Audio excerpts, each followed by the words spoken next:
31st day of August 2022. Good morning. Thanks for joining me, Fon Quinter, on today's edition of Prime Flash on my Media Prime Television, coming to you live from Douala, Cameroon's economic capital. Let's begin today's edition in the West region, where a gang of 5 suspected human bone traffickers have been arrested by elements of the Fumbot Gendarmerie Brigade. They were presented to the public alongside a bag containing the human bones confirmed to be those of a woman, August 29, 2022. Get details in this report. In this bag is the head and arms of a lady reportedly dug up at the cemetery in Hausa Quarter, a neighborhood in Bafoussam, West region of Cameroon, by a group of 5 young men. The 5 suspects, after successfully digging out the bones, confirmed to be those of a woman, fell into the dragnet of law enforcement officials in the process of selling the bones thanks to a tip from a source. Oui, tout part d'une exploitation de renseignements fournis par la gendarmerie. It's all about the exploitation of information provided by a friend to the gendarme about a man identified as Master Sanaga and his friends who came to Fumbot to sell their merchandise. That's how they got connections with a man whose brother is a gendarme in Edea. This is where I got into the scene. Celui-ci a un frère gendarme à Edea. Following the information gotten, the Fumbot Brigade Commander Zeng Edouard Rosny pretended to be a potential buyer, leading to the arrest of the prime suspect, who disclosed the whereabouts of his accomplice. I called Massa Sanaga so we can meet in a hotel, which he did. I acted like the buyer of the human bones. When he got to the hotel, I arrested him, and interrogation led to the arrest of others. The 5 suspects, who were presented to the public alongside a bag containing bones, took gendarme officers to the graveyard where they dug out the bones.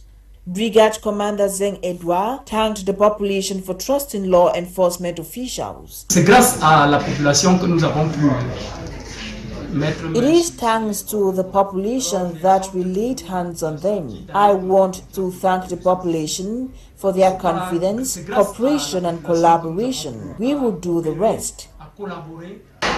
Le reste du boulot, nous allons le faire. The suspects are currently under custody, waiting for the law to take its full course. Now, some 11 suspected bandits accused of terrorizing inhabitants of some neighborhoods in Douala have been arrested by law enforcement officials. They were presented to the press yesterday, August 13, Bonanjo, Douala, as Cynthia Azano tells us. Left of a phone shop after a gang of outlaws stormed the market and went out with some costly items at Ancien Troisième in Douala, littoral region of Cameroon. According to sources, these outlaws destroyed stores, which consequently left others injured. However, these suspects have been apprehended and presented to the press by the Jamie 2 in Douala. On the 6th of August, that's 2 weeks ago, we had a situation at the Marché Congo, precisely at the Ancien Troisième, where a group of about 40 suspects attacked the market and did away with so many objects consisting of telephones, laptops and other important articles. So on our arrival, on our intervention, the guys left and we had to open an investigation following firm instructions that were given to us by our regional hierarchy. So 2 days after, we arrested the first suspect, who is by name Issa, alias La Debauche, and during his exploitation, we discovered that it was a well-organized group that has been harassing and attacking people around the Douala city area. Meantime, the fate of the gang suspects will be known after they have been taken to the judicial police and the judicial authorities. During his exploitation, we came across a good number of his gang members who consist of not only Cameroonians, but also neighboring countries like Nigeria, Central Africa, Chad, and all of that. So at the moment we have arrested 11 suspects already. A handful of them are on the run, and we are still continuing with our investigations to make sure that we put a stop to this criminal activity. What next? So after this, we are going to, the next level is to take them to the judicial police who has the competence to carry further investigations before taking them to the judicial authorities. The population has been called upon to collaborate with the forces of law and order to limit the rate of theft in communities, especially during the back-to-school period. 6th of August, that's 2 weeks ago, we had a situation at the Marché Congo, precisely at the Ancien Troisième, where a group of about 40 suspects attacked the market and did away with so many objects consisting of telephones, laptops and other important articles. So on our arrival, on our intervention, it should be noted that security forces have promised no peace to individuals who go against societal. From the Lithowa region, let's take you to the southwest region, where the senior division officer from Emir Division, Ndong Shambaleng, has sued Presbyterian Church Kumba Town following persistent tension among worshippers. In a communique issued Tuesday, August 30, the senior divisional officer further prohibited all activities within the church premises until a lasting solution is found by the power that be. Note that there's been a tension among the worshippers of the congregation for over a month, impacting public order and involving occult practices. We stay in the southwest region of Cameroon, where a group of women marched to the palace of Fon Quinter, ruler of the Bafo people, begging him to intervene following the arrest of 2 Bafo women or Christians of PC Kumba Town. Get details in this report compiled for us by Nicole Tako.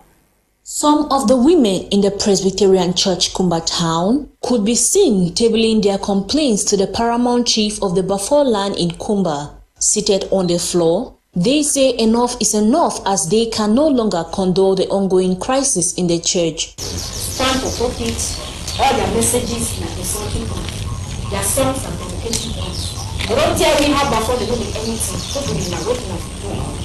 They don't provoke me to be informed, so we don't decide this time of heresy. No man who found this month with air. How little you dare, we will ask your heads. The God will make Bafo to remain the few way they did, however they did. He gets a purpose for their lives. And they own their town, and they must get right for their town for talk. Kumba Town will ever remain a village congregation. This act portrayed by the women comes after security officials reportedly stormed the church premises on the Sunday morning, arresting some of the church members who had allegedly interrupted the Sunday church service. Problem with church, yes, you know, so we got problem for church. But no man who fight, no man who beat no man, army, police.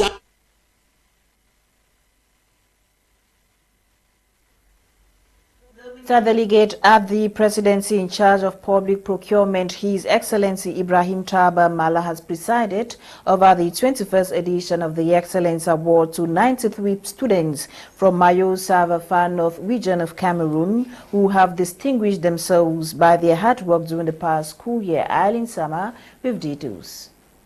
The ceremony to hand over the prizes, mainly consisting of bicycles, school items, and an envelope of 50,000 francs CFA to the 93 winners of the 21st edition of the Moral Excellence Award, better prepared for the new academic year 2022-2023, took place at the esplanade of the Town Hall of Mora, Mayo Sava Division of the Far North region. The minister delegate at the presidency in charge of public procurement, Ibrahim Talba Mala, said the gesture is intended to reinforce the laureates. Je sais que pour la jeunesse du Mayo Sava et pour la jeunesse tout court, on peut aller. I know that the youth of Mayo Sava and the youth from other divisions deserve much more better than what we can offer. However, I thank all those who took part in this event to encourage the youths, especially those outstanding young people, because we are trying to prioritize the best and support them with back-to-school preparations. You know, our region is one of those regions far behind as compared to the others. But we are putting in all the effort, and for some time now, we are taking bold steps in ensuring that the education of every youth goes successful. The recipients, who could not hide their euphoria, expressed their gratitude to MINMAP, I want to thank Minister Talba Mala for the prize he gave me. This prize will take me throughout this school year. This prize will also help me to study better without any difficulties. The prize will indeed encourage me to work harder in school. This award will assist me carry on with my studies smoothly. I say thank you to Mr. Ibrahim Talaba. The 21st edition of the Moral Excellence Award rounded up with a football match which saw Sandele FC emerging victorious. The event was immortalized by the handover of trophies to the winners of the competition. Now, some other privileged children at a Limbe-based orphanage have received school material and foodstuff from a Cameroonian youth Ngonobeta through her foundation. The donation took place in Limbe, southwest region of Cameroon, as Tamfu Sidwan tells us. Privileged children in Fako Division, southwest region of the Republic of Cameroon, have received school materials and foodstuff from the Ngonobeta Hope Foundation. The donation, which took place at the Save the Child orphanage in Limbe, was a measure for effective education of the 25 children as they prepare for the 2022-2023 school year. Is to help the less privileged people. So now I decided to create this foundation, be helping the less privileged, like the deaf, the dumb. To the founder and CEO of Ngonobeta Foundation, she desires to always come to the assistance of the less privileged in the society. Mostly the less privileged, like the blind, the deaf, the dumb, the lame. The children who received the items appreciated the foundation and pray it continues with its benevolent activities. Very happy because other children don't have this privilege to listen. But I have to also thank God for children because they listen to the voice of God. I have to thank God that they go to privilege themselves. I'm thankful for everything. I'm thankful for blessing. One of the volunteers at the orphanage also appreciated the Ngonobeta Hope Foundation for coming to their aid. Anything you do it with faith and confidence. The Chief Executive Officer of Ngonobeta Hope Foundation, on her part, also promised to continue doing charity, as according to her, she receives blessings each time she assists the vulnerable. The representative of the Ngonobeta Hope Foundation in Limbe also explained that the foundation goes a long way to take care of most vulnerable children and intervenes in other humanitarian aspects of the society. Ngonobeta Hope Foundation has come together to assist the less privileged children. The Ngonobeta Hope Foundation has as objectives to reach out to more vulnerable children, and according to the Chief Executive Officer, the next intervention will be taking place in the city of Kumba, Meme Division. To our international page, at least 19 people have been killed and 21 injured in Madagascar after gendarme officers opened fire on an angry mob trying to enter their barracks in the southeastern part of the island, following a murky case of abduction of an albino child. The gendarmes, who say calm has returned, had announced on Monday an initial death toll of 11. Since last week, the commune of Ikongo has been in shock following the disappearance of an albino child. Note that the Southern African country, people with albinism are largely the target of violence often linked to certain beliefs. The International Committee of the Red Cross has sounded alarm over the high number of missing children in Africa. The committee published a report on the International Day of Disappearance, warning that more than 25,000 minors are missing across the continent. Among the issues leading to such disappearance, including security, whereby reports show that there are more than 35 armed conflicts across the continent, pushing thousands of people, including children, to cross borders, the Sahara Desert, and the Mediterranean Sea in search of a safe place. And Angola's largest opposition party, UNITA, announced Tuesday it would contest the results of the legislative elections announced on Monday, which gave the ruling party the victory and a second term for President João Lourenço. The party's scribe said it does not recognize the results of the National Electoral Commission and will file an appeal that will have to affect the suspending and the declaration of the final results. The party claims not to have been informed of the decision of the commission to ratify the results and had not received a copy of the minutes of the court. This ends today's edition of Prime Flash on My Media Prime Television. Coming up at exactly 10 a.m. is the brief with Lasha, Kingsley and Gladys Bamotwangina. My name is Fon Quinter. Today's edition was compiled and produced thanks to Elvis, Modika. Stay tuned to more programs on The African Eye. Goodbye.